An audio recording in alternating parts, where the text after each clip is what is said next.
வாழுவரை நிழல் என உடன் நான் வருவேனே ஏழ் பிறப்பும் உயிர் துணை உனை நான் பிரியேனே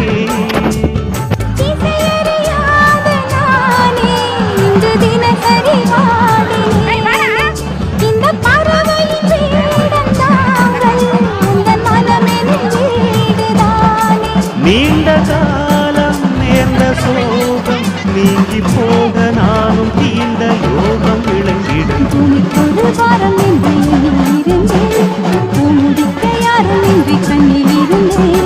சொந்தமின்றி பந்தமின்றி நானும் இருந்தேன்